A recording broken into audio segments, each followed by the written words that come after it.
ओम शांति। ओम शांति। अभी हम सभी आदरणीय दिव्या बहन से बहुत सुंदर सुंदर अपनी वाणी को वरदानी बनाने की, वाणी को दिव्य बनाने की बातें सुन रहे थे। और सचमुच थोड़ा थोड़ा अभ्यास इन बातों का हम करेंगे तो क्यों नहीं परिवर्तन आएगा। अभी हम अपनी स्थिति को स्थिर कैसे बनाएं, क्योंकि बहुत बार इस विषय पर चिंतन चलता है। बाबा बड़ी ऊंची स्थितियों की बात हमसे करते हैं। बच्चे बीज रूप बन जाओ, अशरीरी बन जाओ, देही अभिमानी बन जाओ। ये स्थिति बहुत ऊंची है और कुछ पलों के लिए कई बार हम इसमें स्थित हो भी जाते हैं, पर सदा वो स्थिति हमारी बनी नहीं रहती है। हलचल में आ जाते हैं, अस्थिर हो जाते, अस्थायी हो जाते हैं। तो कोई चीज को बनाना आसान है, पर उसको मेंटेन रखना। कई बार कहते हैं ना, घर बना के तो देखो, घर बसा के तो देखो।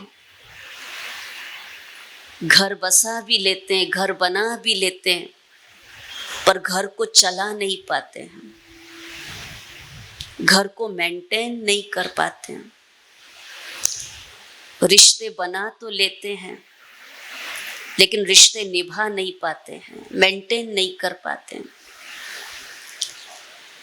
तो बाबा भी हमें बड़ी ऊंची स्थिति की बात सिखाते हैं, लेकिन ऐसी ऊंची स्थिति तक पहुंचने के पहले ऐसे कौन सा पुरुषार्थ हम करें। क्योंकि कभी कभी अपने जीवन में छोटी छोटी बातें हमको डिस्टर्ब कर देती हैं। किसी ने कुछ कह दिया, मन डिस्टर्ब हो जाता है और फिर तुरंत अंदर में आता है, आज तो मेरी स्थिति बिगड़ गई, इसने ऐसे कह दिया, मेरी स्थिति डाउन हो गई। तो छोटी छोटी बातें जो मन को डिस्टर्ब कर रही हैं, हमारी स्थिति को बिगाड़ रही हैं। अगर एक बार सोचें कि ऐसी कौन सी बातें हैं जो हमको हलचल में लाती हैं। अगर तन के हिसाब किताब की बात देखें, जब तक शरीर ठीक चल रहा है तब तक ठीक है, पर जैसी शरीर रूपी गाड़ी गड़बड़ करने लगती है या तन का कोई हिसाब किताब सामने आता, हम हिल जाते हैं और फिर बहुत सारे प्रश्न मन में आते हैं, ये ऐसी बीमारी मेरे को क्यों आई। मैं तो सात्विक भोजन खाता हूँ, सत्संग करता हूँ। बहुत से प्रश्न उठते हैं। तो ये तन के हिसाब किताब भी हलचल में ले आते हैं, और हिसाब किताब तो आने हैं, आज नहीं तो कल, छोटे नहीं तो बड़े, बड़े नहीं तो छोटे, कोई ना कोई हिसाब किताब आने हैं।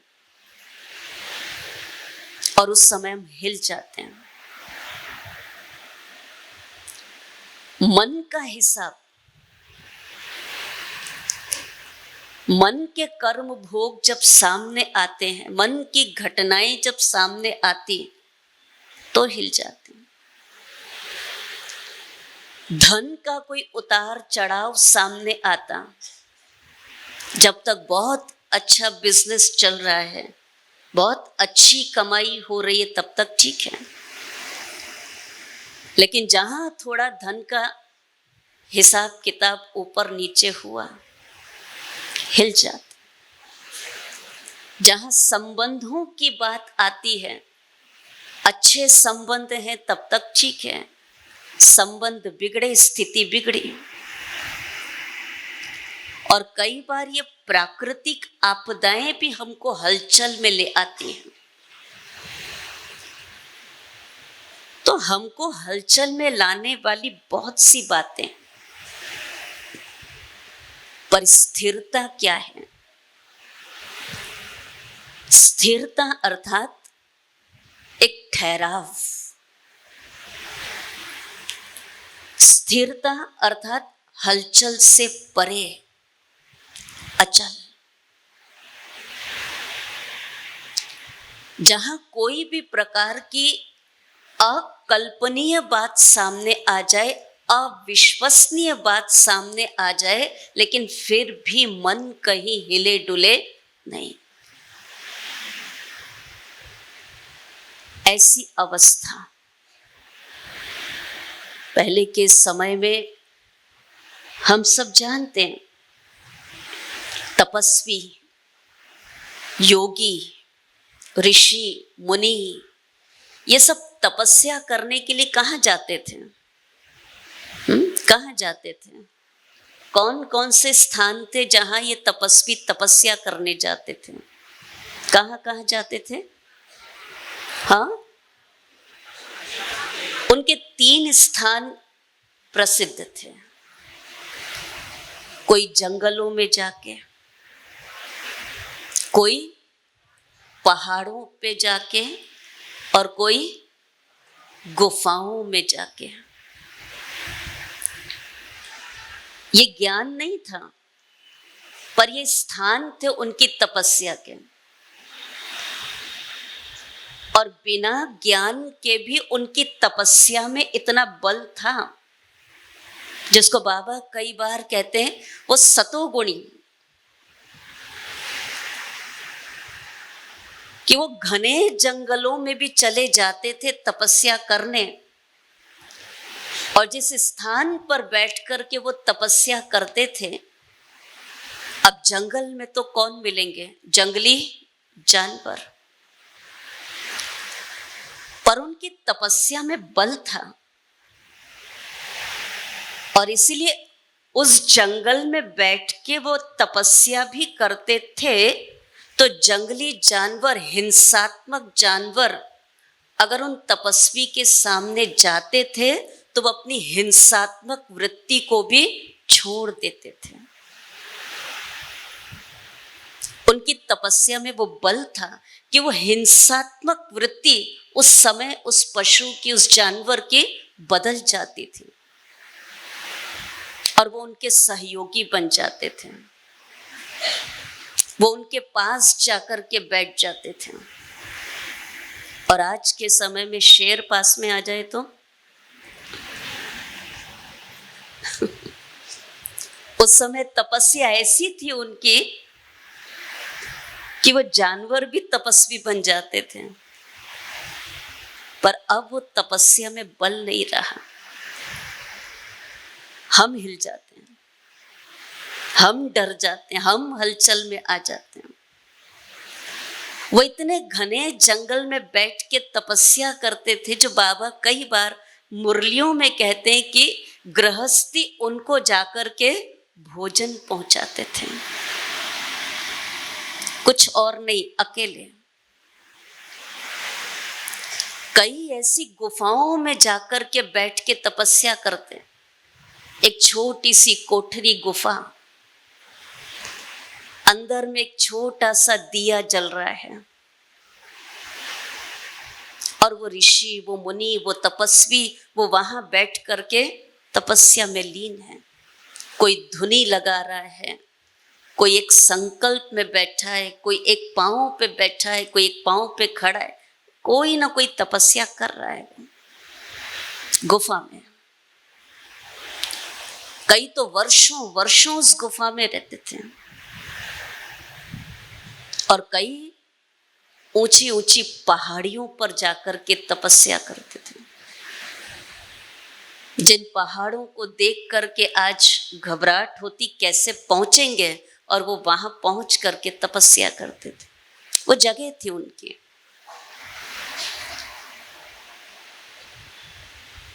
पर अब न गुफाएं, न ऐसे जंगल, न ऐसे पहाड़, और जिनके लिए बाबा कहते कि अब वो भी सब वहां से निकल निकल के शहरों में आ गए हैं।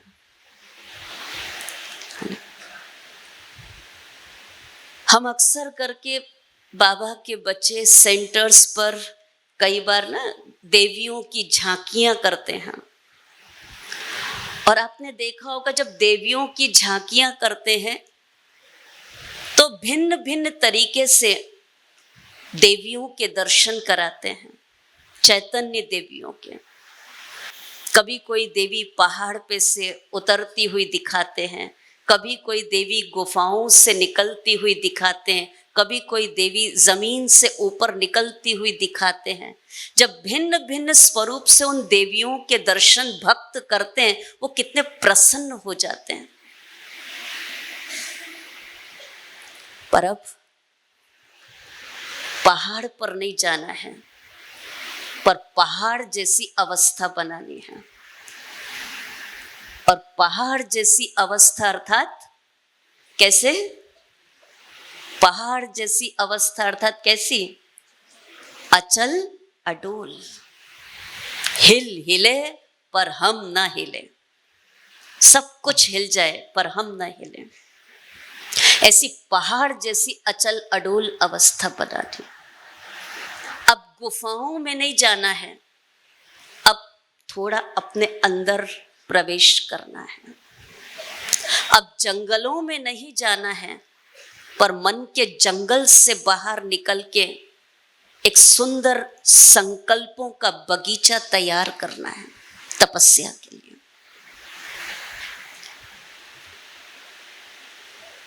तो स्थिरता अर्थात कोई भी प्रकार की हलचल नहीं, कोई भी प्रकार की आवाज नहीं, बस स्थित प्रज्ञ, ऐसी अवस्था। मुझे याद आती एक छोटी सी कहानी, शायद आपने किसी ने सुनी हो। कहते हैं एक बार एक शिष्य ने अपने गुरु से धनुर्विद्या सीखी, बाण चलाना सीखा, तीर चलाना सीखा, और वो तीर चलाने में इतना होशियार हो गया, इतना माहिर हो गया, वो अपने गुरु से भी ज्यादा तीर चलाने में माहिर हो गया।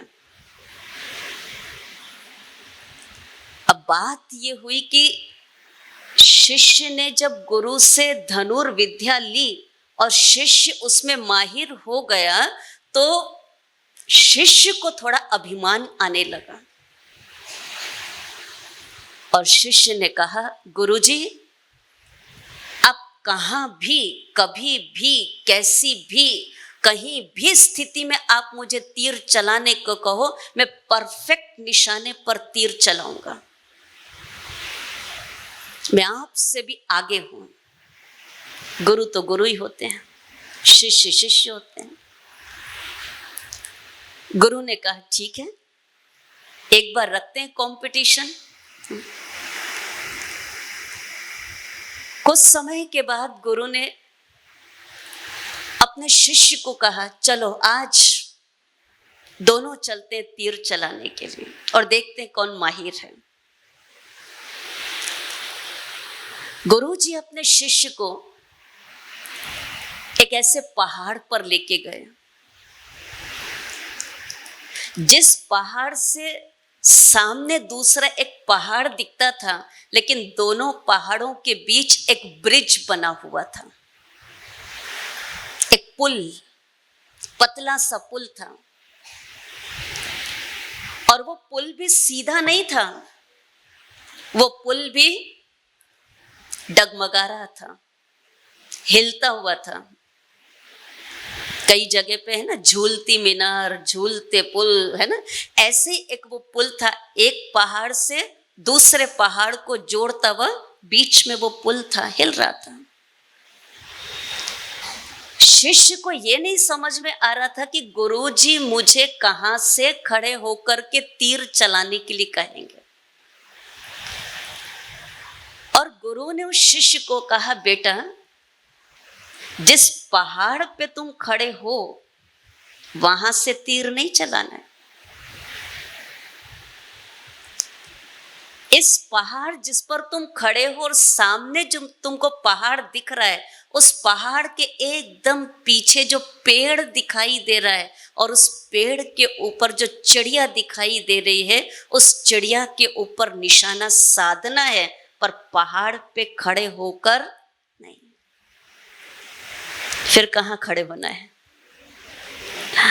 फिर कहाँ खड़े होना है? बेटा ये जो पुल है ना, ब्रिज, इस पे खड़े होना है और इस पे खड़े होकर के उस पहाड़ के पेड़ पर बैठी हुई चिड़िया पर निशाना साधना। बस इतना सुनते ही पुल तो वैसे ही हिल रहा था पर यह बात सुनते शिष्य भी हिलने लगा। कहा, गुरुजी मैं निशाना तो साधूंगा पर इस ब्रिज पे खड़े होके नहीं जो हिल रहा है, मैं इस पहाड़ से कर सकता हूं। उस शिष्य की जो होशियारी थी वो बाहर आ गई और गुरु ने कहा, बेटा जहां सब कुछ ठीक है वहां आप भी ठीक हैं और वहां आप भी खड़े होकर कार्य कर रहे हो, कोई बड़ी बात नहीं है। पर जहां सब कुछ हिल रहा है और वहां खड़े होके आप भी एकाग्र होके निशाना साध रहे हो, यह है आपकी कला, जिसमें आपने अभी तक माहिर हासिल नहीं की। समझ में आए? बाबा भी हमको यही कहता है, सब कुछ ठीक, हम भी ठीक, क्या पुरुषार्थ किया। पर सब कुछ हिल रहा हो, चारों तरफ आवाज हो, हलचल हो और उसके बीच में रह कर के मुझे अपनी अवस्था को स्थिर रखना, यह है पुरुषार्थ, यह है कमाल।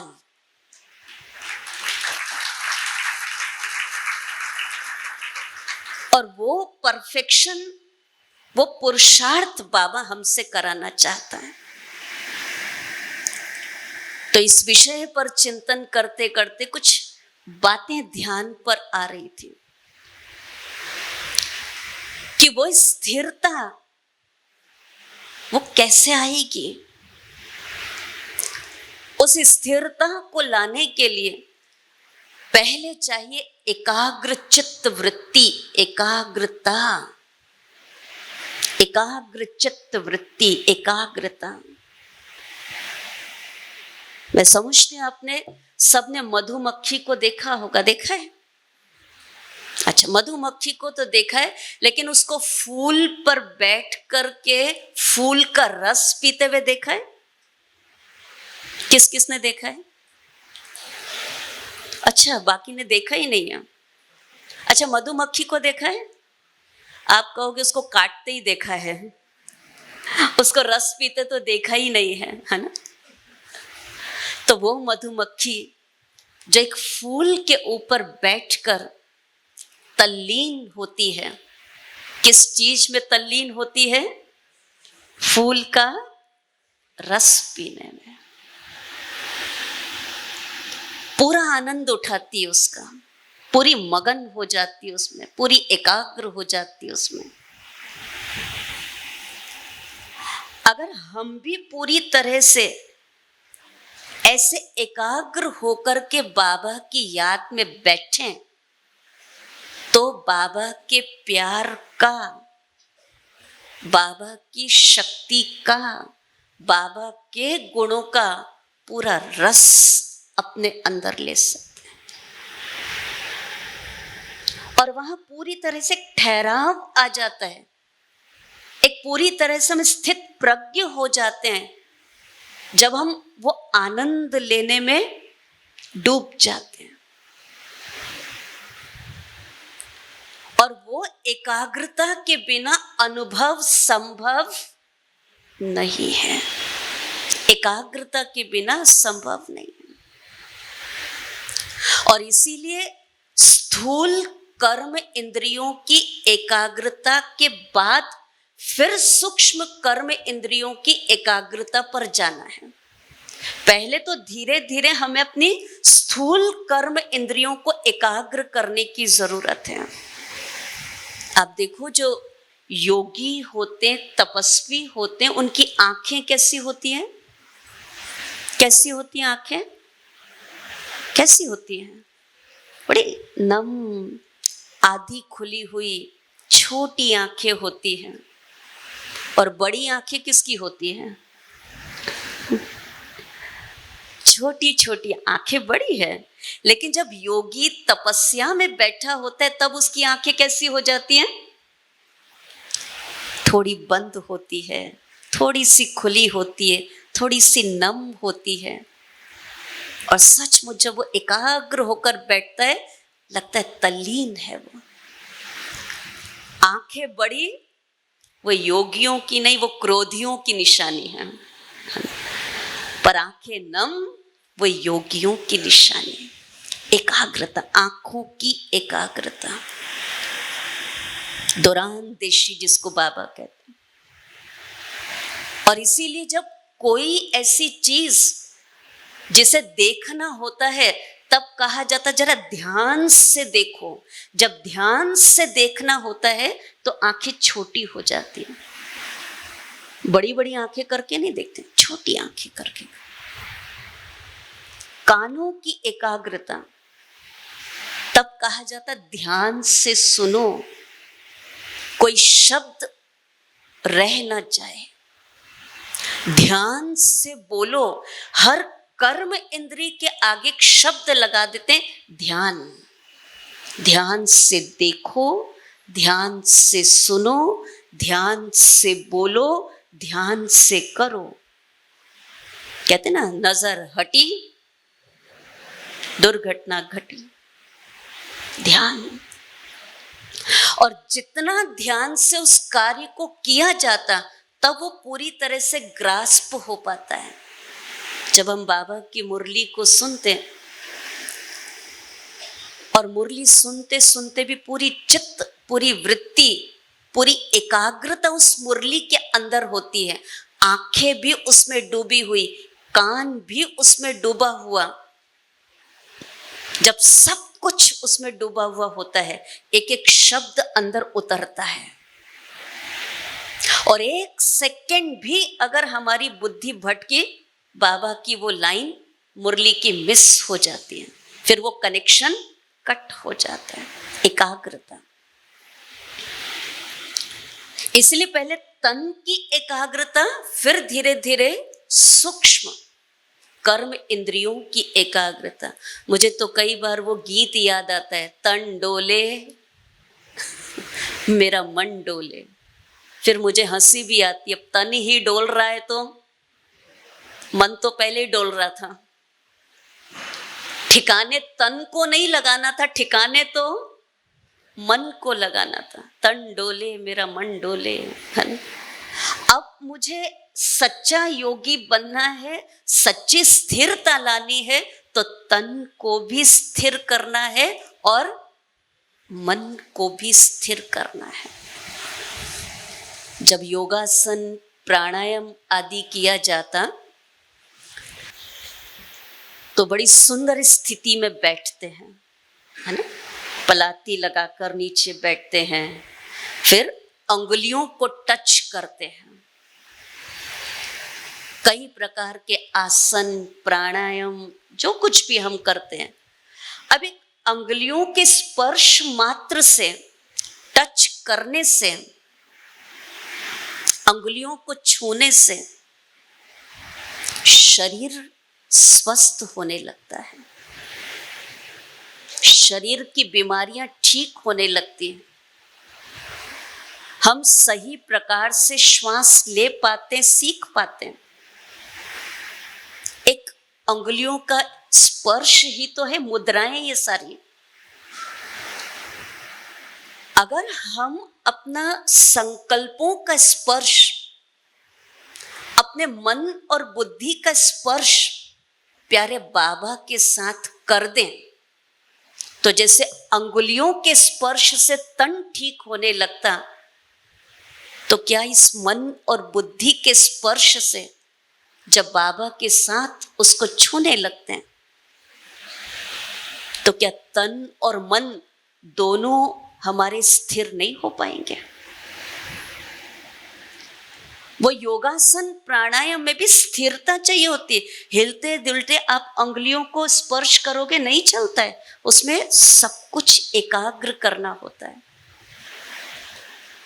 ऐसे बाबा की याद में जब बैठते हैं और कोई भी स्थिति को जब बनाना होता है, तो पूरा की पूरा मन और बुद्धि का स्पर्श वो बाबा के साथ होना चाहिए। तब बाबा की पावर अपने अंदर हम कैच कर पाते हैं, महसूस कर पाते हैं। तो यह एकाग्रता जो हमारी स्थिरता को बढ़ाती है। दूसरा है एकांत स्वरूप का अभ्यास। हमने बाबा की मुरलियों से, अव्यक्त मुरलियों से एकांत की परिभाषा तो सुनी है। एकांत अर्थात बाबा क्या कहते हैं? एकांत अर्थात एक के अंत में चले जाना। एकांत एक संकल्प, बस एक संकल्प में अपने आप को टिका देना। सब कुछ एक, बाबा एक, संकल्प एक, चित्त में उसकी याद एक, और उस एक को याद करते करते एक में, जैसे कल लवलीन स्थिति की बात को हम सुन रहे थे, जब तक उस एकांत में नहीं जाएंगे तब तक वो लवलीन स्थिति का अनुभव नहीं कर पाएंगे, परमात्मा प्यार का अनुभव नहीं कर पाएंगे। ऐसे तीसरा चाहिए अंतर्मुखता का अभ्यास, जो हमारी स्थिति को बनाता है। मुझे याद है कुछ समय पहले बाबा की मुरलियों में अव्यक्त इशारे जो रोज हम सुनते हैं, तो बाबा की मुरली का वो अव्यक्त इशारा जो अभी भी मुझे बहुत मदद करता है, बहुत अच्छा लगता है। बाबा की मुरली का वो अव्यक्त इशारा जो पॉइंट थे कि बच्चे, आप जब किसी के सामने बाहर आओ, किसी से मिलो, तो ऐसा लगना चाहिए कि बहुत समय तक कोई तपस्वी किसी गुफा में बैठा था और उस गुफा से निकलकर अभी हमारे सामने आया है। अब उस स्थिति से जो व्यक्ति बाहर आएगा, उसकी पावर कितनी होगी, उसकी पावर कितनी होगी। बहुत समय तक मौन रखो, मौन रखो, मौन रखो, फिर जो शब्द का उच्चारण करते हैं वो शब्द में शक्ति आ जाती है। और बहुत समय तक कोई साधना में बैठे, साधना में बैठे, और फिर उस स्वरूप से निकल के किसी के साथ हम संपर्क में आते हैं, तो सामने वाले को भी वो तपस्या का आभास होता है, वो तपस्या की लहर फैलती है। तो बाबा ने कहा था कि ऐसा लगे कि जैसे आप बहुत समय के बाद एक अंतर्मुक्ता की गुफा से निकले हो और किसी से मिल रहे हो। इसलिए कहते हैं अंतर्मुखी सदा सुखी और बाह्य मुखी सदा दुखी। बहुत बोलते हैं ना, तभी गड़बड़ होती है। अंतर्मुखी सदा सुखी। मुझे याद आता है, शायद वो बात भी सुनी हो आपने, कि एक स्थान पर महात्मा तपस्या कर रहे थे और बहुत सारे शिष्य उनके सामने बैठे हुए थे, और जहां पर वो तपस्या चल रही थी, अचानक जोरदार आंधी तूफान आने लगता है। और जैसी आंधी तूफान आता है, सारे शिष्य घबरा के डर के भाग जाते हैं। तपस्वी अपनी तपस्या में बैठा है और एक शिष्य जो अपने महात्मा को काफी समय से ऑब्जर्व कर रहा है, वो शिष्य वहां बैठा है। जैसे वो आंधी तूफान रुकता है, वो शिष्य महात्मा से पूछता है, हे महात्मन, ये इतना तेज आंधी का बहाव, तूफान का बहाव था, सब लोग भाग गए, क्या आपको डर नहीं लगा इस आंधी तूफान से?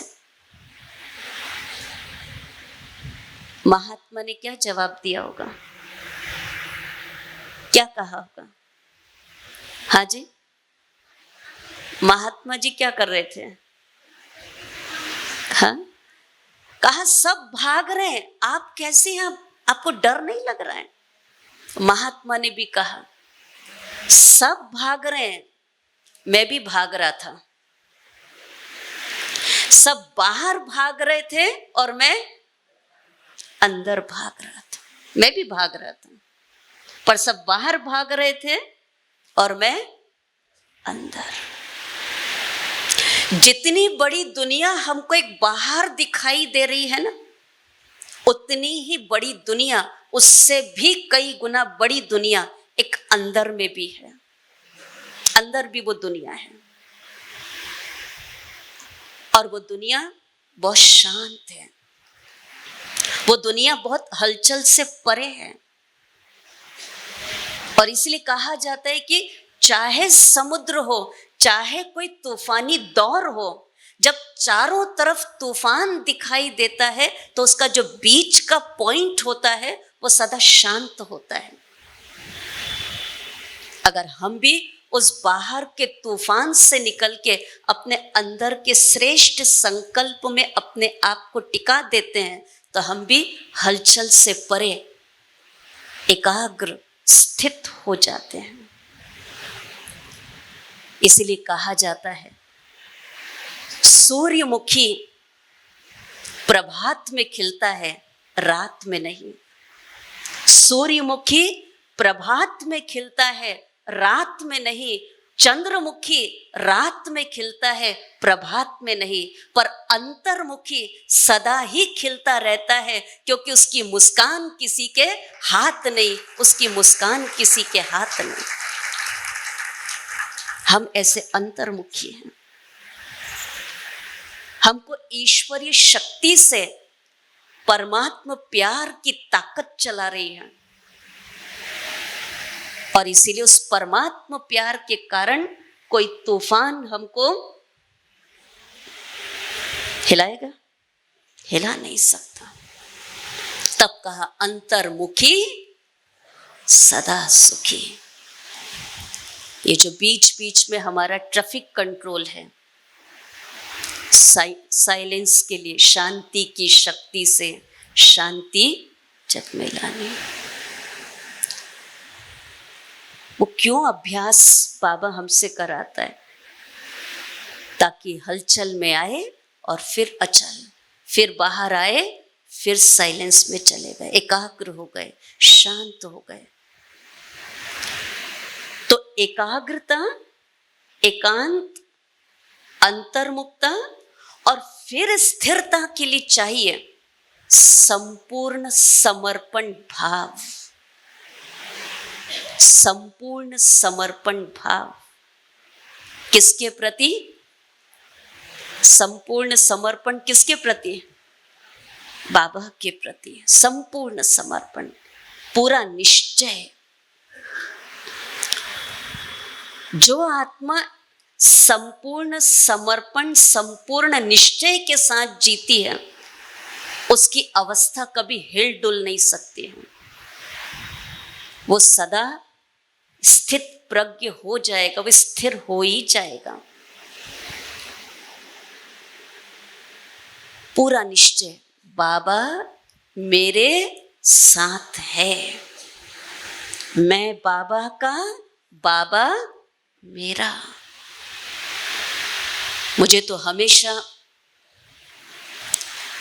वो जो आजकल बाबा की जो फ्रेम है उसमें एक लाइन लिखी हुई होती है, बच्चे तो चिंता मत कर, मैं बैठा हूं। कैसा लगता है सेंटेंस को पढ़ के, सुन के? कैसा लगता है? कैसा लगता है? कुछ नहीं लगता?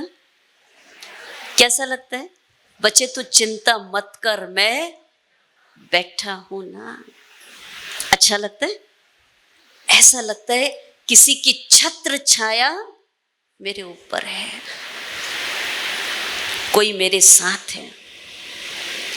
और इसलिए प्रतिपल बाबा को हर स्वरूप से अपने साथ, बाबा मेरे पीछे भी है, बैकबोन बनकर के मुझे चला रहा है। बाबा ऊपर तो है ही, उसका हाथ मेरे सिर पर है। बाबा मेरे साथ है, अंगुली पकड़कर चला रहा है। बस जिसको कहते कंबाइंड स्वरूप, जितना बाबा की कंपनी में रहेंगे, जितना बाबा के साथ कंबाइंड होकर के रहेंगे, मन निश्चिंत हो जाएगा, मन हल्का हो जाएगा। और मन में किसी भी प्रकार का असमंजस, डर, भय, अनिश्चितता, वो बाबा का साथ सब कुछ खत्म करके मेरे मन को स्थिर कर देगा। ईश्वर अपने साथ है, डरने की क्या बात है। सुनते ना कि तन का समर्पण फिर भी आसान है, तन फिर भी एक बार भगवान के आगे अर्पित कर देना आसान है। कठिन क्या है? जो ये बहुत चलती है ना, बुद्धि बहुत चलती है ना, क्यों, क्या, कैसे, कब, कहां। ये बुद्धि का समर्पण ये थोड़ा सा डिफिकल्ट होता है। और जब तक ये बुद्धि का समर्पण नहीं होता, तब तक पक्का विश्वास भी हम नहीं कह सकते हैं। सुनते महाभारत में अर्जुन भी युद्ध क्यों नहीं कर पा रहा था, है ना? देख रहा था सब सामने, कैसे करूं, किसको करूं, क्या करूं, क्या करूं। पर जैसे कहा कृष्ण ने, तुम अपनी बुद्धि, अपना चित्त मेरे हवाले कर दो। और जैसे हवाले किया, लड़ने की ताकत आ गई। हम भी तन से तो फिर भी कहते हैं मैं बाबा का, बाबा मेरा, पर ये बुद्धि फिर भी चलती है, बुद्धि फिर भी एकाग्र नहीं हो पाती है, क्योंकि उसको भटकने की आदत है, उसको बहुतों को देखने की आदत है। संपूर्ण विश्वास व निश्चय नहीं तो फिर बुद्धि भी पूरा काम नहीं करती है। इसलिए संपूर्ण समर्पण भाव, निश्चय, और जहां हमने संपूर्ण समर्पण किया, हमारा जवाबदार कौन हो जाता है? हमारा जिम्मेवार बाबा हो जाता है। मेरी डोरी तेरे हाथ, अब संभाल। घोड़े को भी लगाम देनी पड़ती सीधा चलाने के लिए। इधर उधर देखेगा तो भटकेगा, गिरेगा, है ना। उसको भी लगाम लगानी पड़ती, सीधा देख, सीधा चल। वो कई बार तीर्थ यात्राओं पर जाते हैं और तीर्थ यात्राओं में गंगोत्री, यमुनोत्री बड़े खतरनाक स्थान है, जहां से घोड़े पर बैठ करके जाते। इधर देखो तो खाई, इधर देखो तो कुछ और, यहाँ पानी बह रहा है।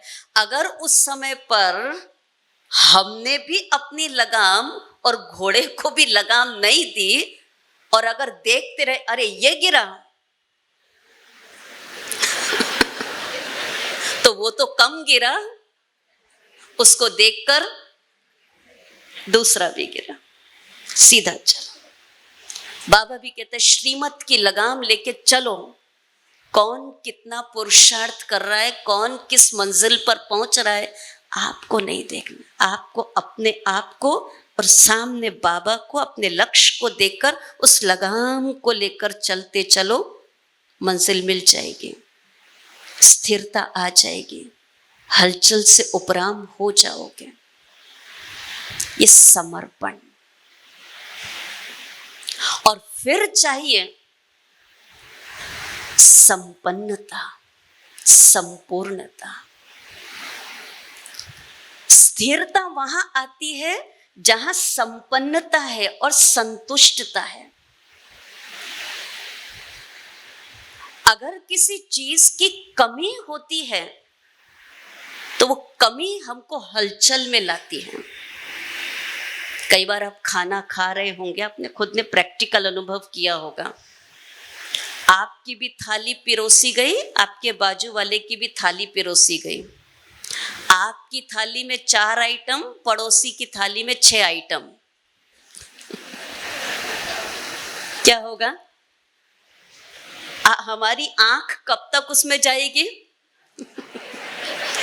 कब तक जाएगी आंख उसकी थाली में? जब तक कि वो जो 2 आइटम रही हुई है वो मेरी थाली में ना आ जाए, तब तक उसकी थाली में झांकते रहेंगे। अच्छा, उसको और क्या पिरोसा जा रहा है जो मेरे पास नहीं आया। खाने में चित्त नहीं लगेगा, मन नहीं लगेगा, बाबा याद नहीं आएगा। मेरी थाली भरी कि नहीं भरी, जितनी बाजू वाले की भरी, है ना।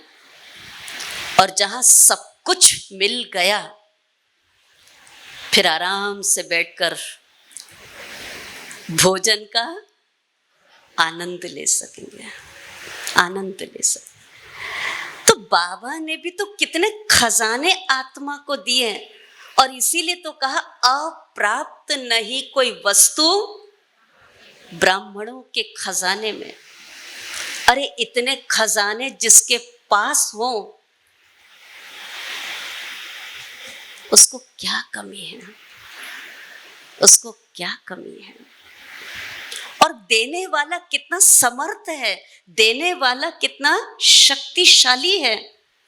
अगर वो संकल्प भी याद आ जाए, वो विश्वास भी बैठ जाए, तो मन शांत हो जाता है, स्थिर हो जाता है।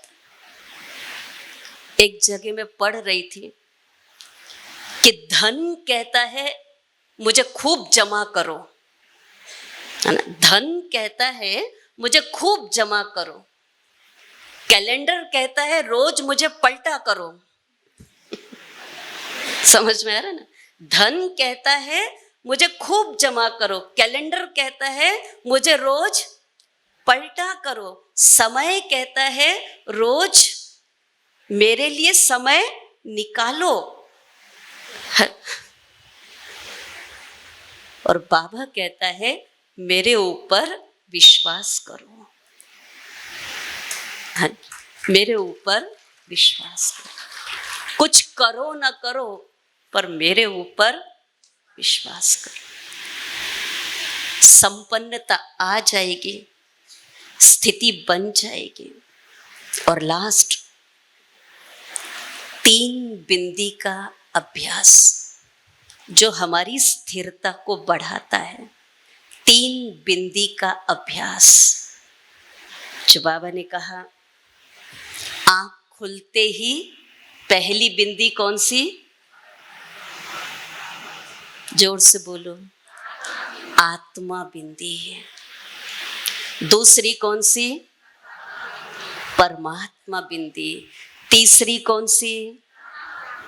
जो सारे दिन में काम करते करते बहुत जरूरी है उस ड्रामा की बिंदी को लगाना। कोई भी बात हुई, कोई भी बात आई, कोई भी बात किसी ने की, उसको क्या करना पड़ेगा? बीती को बिंदी। मन शांत, मन स्थिर। अगर किसी की बात को लेकर के, कोई बात को लेके योग में बैठेंगे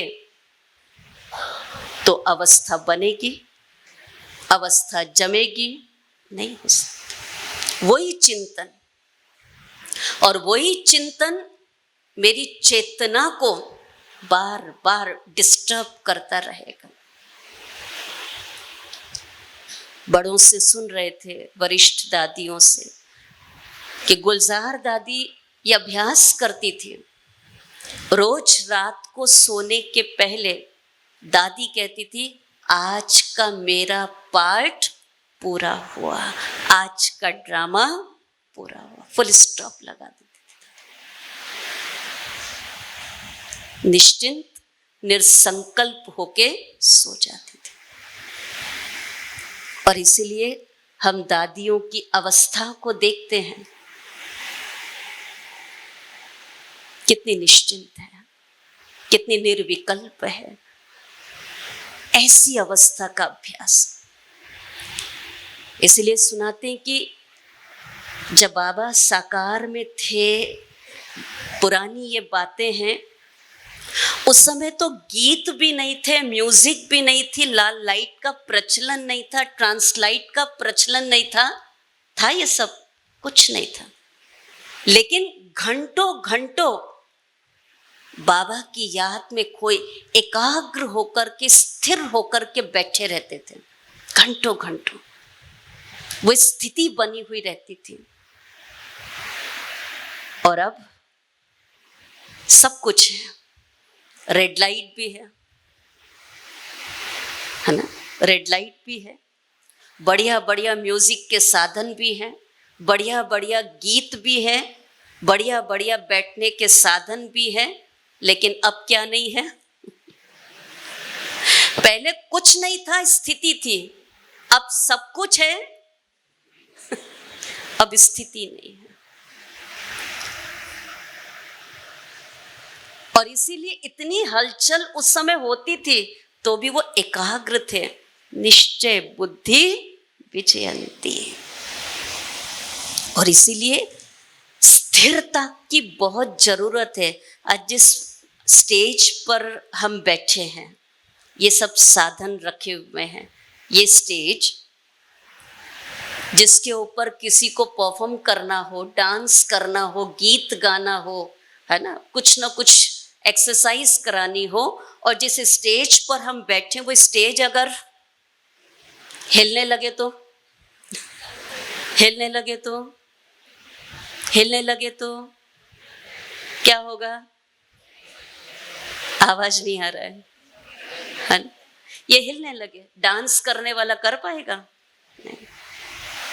इसलिए कोई परफॉर्म करना होता है, पहले देखते हैं ये स्टेज मजबूत है, इस पे खड़े होके मुझे बोलना है, इस पे डांस करना है, इस पे गीत गाना है, इस पे ये करना है। पहले स्टेज को मजबूत बनाते हैं और उसके बाद फिर कोई कार्य किया जाता।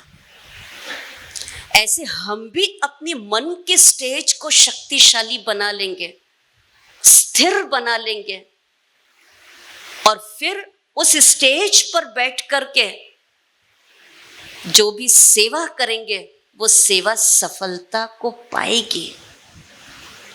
और तभी हम मनसा के द्वारा, मन के द्वारा मनसा सेवा कर सकेंगे। वाणी के द्वारा वरदान लुटा सकेंगे और कर्मों के द्वारा गुणों का दान कर सकेंगे। पर पहले अपने इस प्लेटफॉर्म को, अपनी स्टेज को मुझे मजबूत बनाना है, स्थित। अगर ये मन की स्टेज हिलती रहेगी तो कभी हम मनसा सेवा कर नहीं पाएंगे। आपने देखा होगा किसी को दीवार पर कील ठोकनी होती है तो कील ठोकने के लिए वो ड्रिल मशीन होती है ना, देखिए ड्रिल मशीन है ना, वो ड्रिल मशीन से जहां पर होल करना होता है वहां लगातार उसको पकड़ के रखा जाता है। अगर वो यहां वहां ऐसे घुमाता रहेगा ना तो वो होल नहीं होगा, एक जगह पर होल होगा तो कुछ काम होगा। ऐसे हम भी मन से यहां वहां अगर अस्थिर रहेंगे तो बाबा के द्वारा बताई हुई मनसा सेवा हम कर नहीं पाएंगे। हमें भी पूरी तरह से एक चित्त होकर के, स्थिर होकर के बैठना होगा, तब बाबा की जो प्यारी प्यारी स्थितियां हैं। आसान है, कठिन क्या है? जो ये बहुत चलती है ना, बुद्धि बहुत चलती है ना, क्यों, क्या, कैसे, कब, कहां। ये बुद्धि का समर्पण ये थोड़ा सा डिफिकल्ट होता है, और जब तक ये बुद्धि का समर्पण नहीं होता तब तक पक्का विश्वास भी हम नहीं कह सकते हैं। सुनते महाभारत में अर्जुन भी युद्ध क्यों नहीं कर पा रहा था, है ना, देख रहा था सब सामने, कैसे करूं, किसको करूं, क्या करूं। पर जैसे ही कहा कृष्ण ने, तुम अपनी बुद्धि, अपना चित्त मेरे हवाले कर दो, और जैसे हवाले किया लड़ने की ताकत आ गई। हम भी तन से तो फिर भी कहते हैं मैं बाबा का बाबा मेरा, पर ये बुद्धि फिर भी चलती है, बुद्धि फिर भी एकाग्र नहीं हो पाती है, क्योंकि उसको भटकने की आदत है, उसको बहुतों को देखने की आदत है। संपूर्ण विश्वास व निश्चय नहीं तो फिर बुद्धि भी पूरा काम नहीं करती है। इसलिए संपूर्ण समर्पण भाव, निश्चय, और जहां हमने संपूर्ण समर्पण किया, हमारा जवाबदार कौन हो जाता है? हमारा जिम्मेवार बाबा हो जाता है। मेरी डोरी तेरे हाथ, अब संभाल। घोड़े को भी लगाम देनी पड़ती सीधा चलाने के लिए, इधर उधर देखेगा तो भटकेगा, गिरेगा, है ना, उसको भी लगाम लगानी पड़ती, सीधा देख, सीधा चल।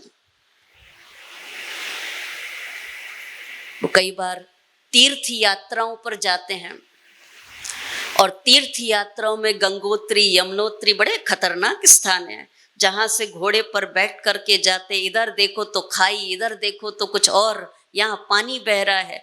अगर उस समय पर हमने भी अपनी लगाम और घोड़े को भी लगाम नहीं दी, और अगर देखते रहे अरे ये गिरा, तो वो तो कम गिरा, उसको देखकर दूसरा भी गिरा, सीधा चलो।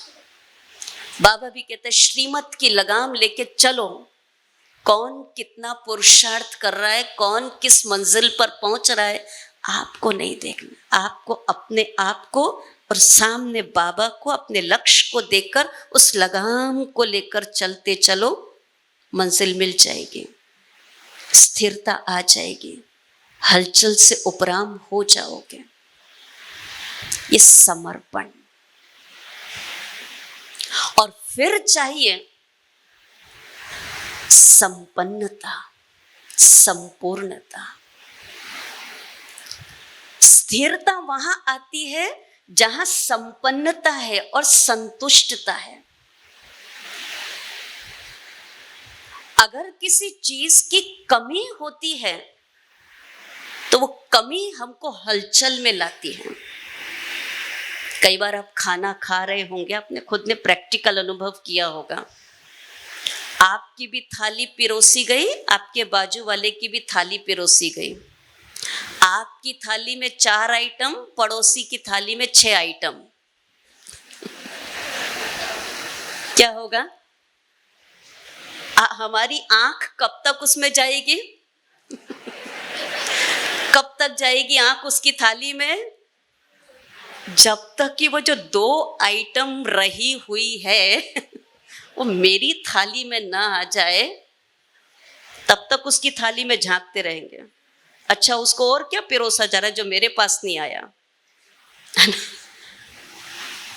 खाने में चित्त नहीं लगेगा, मन नहीं लगेगा, बाबा याद नहीं आएगा।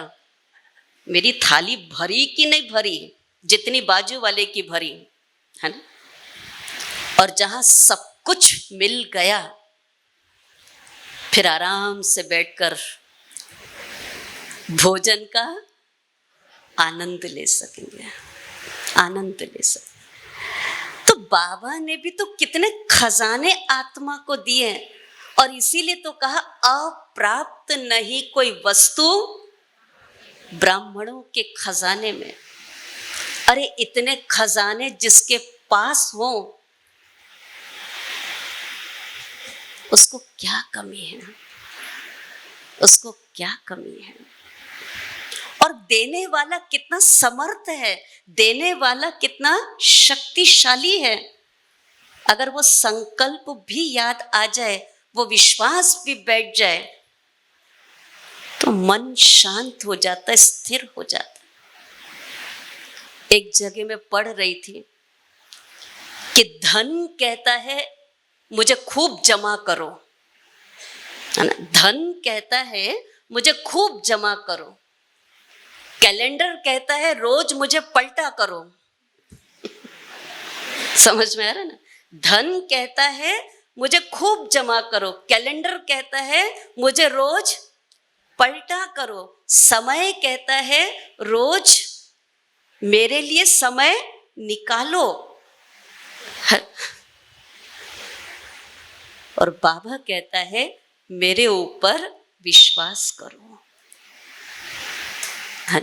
मेरे ऊपर विश्वास करो। कुछ करो ना करो, पर मेरे ऊपर विश्वास करो। संपन्नता आ जाएगी, स्थिति बन जाएगी। और लास्ट 3 बिंदी का अभ्यास जो हमारी स्थिरता को बढ़ाता है। 3 बिंदी का अभ्यास जो बाबा ने कहा, आंख खुलते ही पहली बिंदी कौन सी? जोर से बोलो, आत्मा बिंदी है। दूसरी कौन सी? परमात्मा बिंदी। तीसरी कौन सी? जो सारे दिन में काम करते करते बहुत जरूरी है उस ड्रामा की बिंदी को लगाना। कोई भी बात हुई, कोई भी बात आई, कोई भी बात किसी ने की, उसको क्या करना पड़ेगा? बीती को बिंदी। मन शांत, मन स्थिर। अगर किसी की बात को लेकर के, कोई बात को लेके योग में बैठेंगे तो अवस्था बनेगी, अवस्था जमेगी नहीं हो सकती। वही चिंतन, और वही चिंतन मेरी चेतना को बार बार डिस्टर्ब करता रहेगा। बड़ों से सुन रहे थे, वरिष्ठ दादियों से, कि गुलजार दादी ये अभ्यास करती थी। रोज रात को सोने के पहले दादी कहती थी, आज का मेरा पार्ट पूरा हुआ, आज का ड्रामा पूरा हुआ, फुल स्टॉप लगा देती थी। निश्चिंत निर्संकल्प होके सो जाते थे।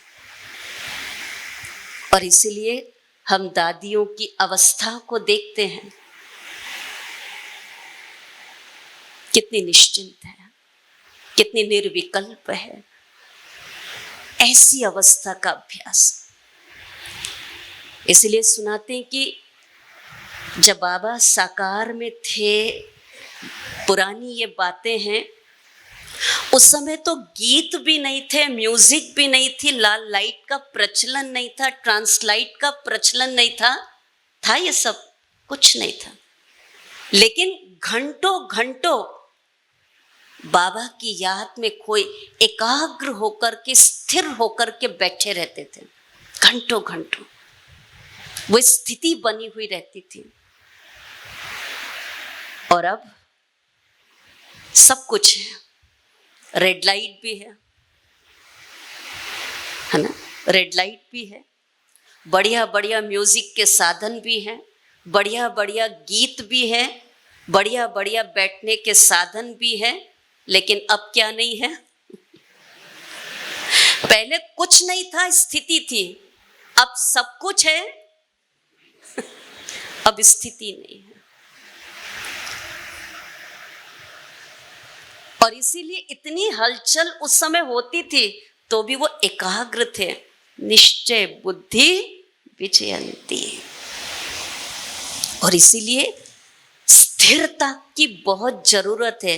आज जिस स्टेज पर हम बैठे हैं, ये सब साधन रखे हुए हैं, ये स्टेज जिसके ऊपर किसी को परफॉर्म करना हो, डांस करना हो, गीत गाना हो, है ना, कुछ ना कुछ एक्सरसाइज करानी हो, और जिस स्टेज पर हम बैठे वो स्टेज अगर हिलने लगे तो हिलने लगे तो हिलने लगे तो क्या होगा? आवाज नहीं आ रहा है ना? ये हिलने लगे, डांस करने वाला कर पाएगा? नहीं। इसलिए कोई परफॉर्म करना होता है, पहले देखते हैं ये स्टेज मजबूत है, इस पे खड़े होके मुझे बोलना है, इस पे डांस करना है, इस पे गीत गाना है, इस पे ये करना है। पहले स्टेज को मजबूत बनाते हैं